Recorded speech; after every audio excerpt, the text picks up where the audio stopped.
What? Caster's Trap is a remake?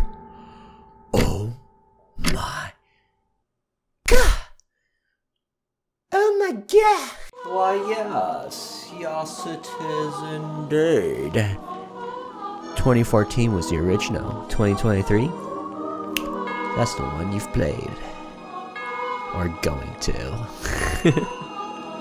Alright, I'll stop. What's up dogs, name's TheOdie and I am the developer of Caster's Trap. So I thought it'd be pretty fun to take the old version and the current version and see how much has changed. The first major difference is of course the visuals. Believe it or not, the 2014 version was developed in VX Ace and everything you see is completely RTP, aka the default asset of RPG Maker. The character was created through the built-in character generator, also RTP, and the basement dwelling companion was also RTP. Kinda hilarious when you think about it. That is right, it was not even a character generated RTP, but instead one of the default ones that they handed to you. I actually recall this. I was too lazy to go into the character generator and I was like, alright, I'm gonna just take some creepy looking girl. She works, and then after testing it like a bajillion times, she kinda just settled in on me. So, yeah. Anyway, kinda hilarious when you think about it. At the time, I did want to create my own assets, but had no clue what to do. I remember opening GIMP, drawing a line, and immediately was like, well, I'm screwed. Although, very proudly, I managed to color the apprentice's eyes black. Super proud. Originally, Caster's Trap was about going into an abandoned house that was rumored to be haunted, and the main character, just being a curious dude, decided to go in and, well, check it out. I guess that didn't really change from the current version. Now it's a cabin that mysteriously vanishes, but appears during the full moon. Although I guess it's a little bit different because there's a little bit more motivation for the player, but more so, he was curious.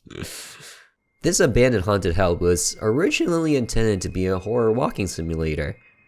You know, small cheap scares that's supposed to happen and little secrets here and there.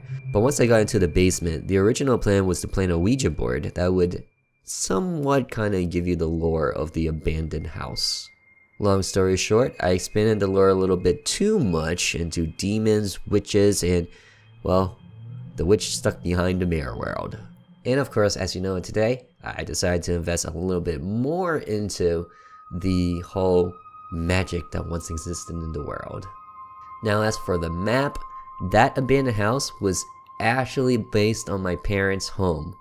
Being Asian, of course we did not use the front door, we always used the side or back door, and that led us into the porch, which led us into the dining area, and then across that is the kitchen, and there's also the living room, the long hallway. This door did, as a matter of fact, lead into the basement. This one was the guest room, which originally, before the age of 10, my brother and I shared this room. This one was my mother's room, my father's room, and the bathroom. But then going downstairs, this was my room, this was my brother's room, and this was the laundry room. There's also a bathroom, and I was originally intending to put it here. I ran out of ideas for purposeful rooms.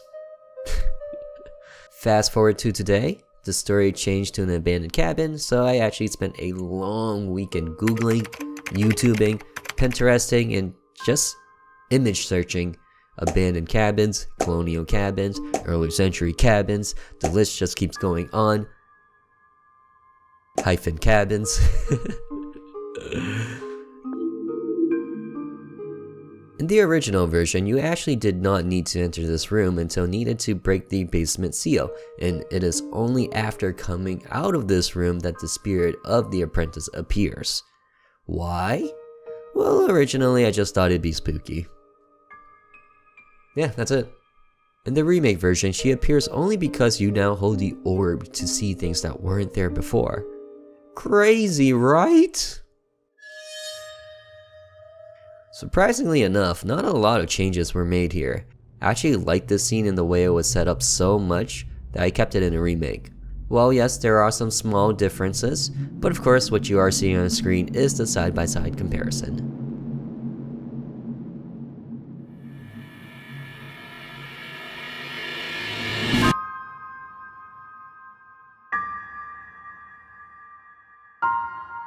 Here's a small and fun Easter egg.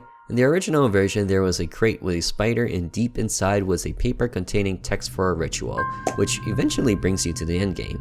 Now, based on the option you chose, you can actually get bitten by the spider that poisons and slowly kills you.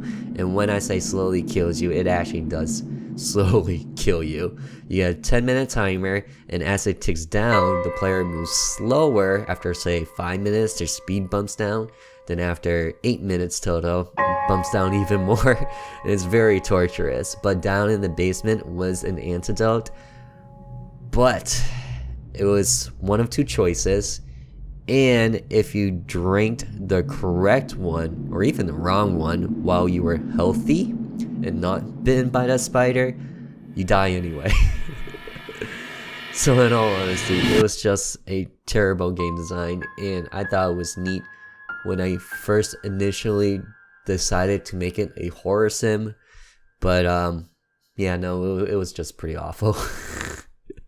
In the current version, the spider is again in a barrel, but this time for a side quest item that acted more as a collectible.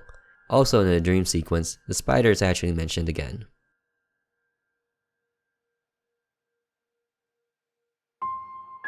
Anyone who uses RPG Maker will probably wonder this reason. TheOdie, why didn't you just add her to your party rather than have the player interact with her every single time you wanted to walk around? The answer? She's not a part of your party. She sees herself not as your companion, but instead you as a tool to get to where she needs or wants to be. And the intention was to plant this idea in the back of your mind to always remind you that she is not part of your party. In theory, this sounded really great, but it was actually awful in practice. It came to the point that navigating around the basement was just a huge nuisance. So ultimately this was changed and finalized so that it didn't prompt the player again once the player has completed their encounter with the Bog Wraith. Speaking of the Bog Wraith, all boss fights were one-shot kills in the original version. Yeah, I know, pretty awful.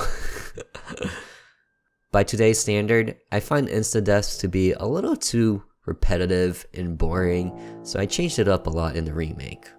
The concept itself is rather similar. Starts off with a missing bear, all the lights goes off, you must collect the bear pieces, find the missing object, assume you're screwed, only to find that you did it. Okay, so back in the days in 2014 when I watched Let's Plays, I actually had a lot of fun just watching Let's Players thinking that they're absolutely screwed, only to be captured and then be like, I'm alive? Oh my god, I'm alive. I don't know, I just found it very hilarious and very entertaining, so I decided to keep it in this version. Although, in all honesty, it's a terrible game design idea, but I just enjoyed it so much that I had to keep it for this one. 2014 had the companion play the piano to break one of the seals, while the remake had her play kalimba. Why? It's just lore-wise, or more like accurate setting-wise. Back in its day, the Mirror Realm was a bunch of crystal tiles. What can I say? RTP had it. Today is a reflection that bends to the will of the strongest wielder. For the caster, it was the demented realm of the cabin. For the Devourer, I decided to bring back the old crystal slabs as a callback to the original OG version. I thought it acted as a neat Easter egg. In the original, the kid was you, which is why he never spoke and never really had any opinions whatsoever. In the remake, he was less you and more of his own character, going through his own struggles, losing a close one, and of course, during the most critical times of his years. This makes more sense for the ending with having gone through the deal with the Devourer, whereas in the original, well, he stands on top of a mountain and has a girlfriend. I honestly had no idea why I decided that to make his wish. I think just back in the days, my young days of not knowing, I'm just, what does everyone want? What would anyone want to wish for? Ah, yes, standing on top of a mountain with a girlfriend. Oh, I'm so glad I changed it all in the remake. Anyway, those were all the major differences in Casher's Trap. I hope you enjoyed the video. If you did, please hit that like button, subscribe for more of developer and RPG maker content, and of course, if you have not played Casher's Trap, please give it a shot.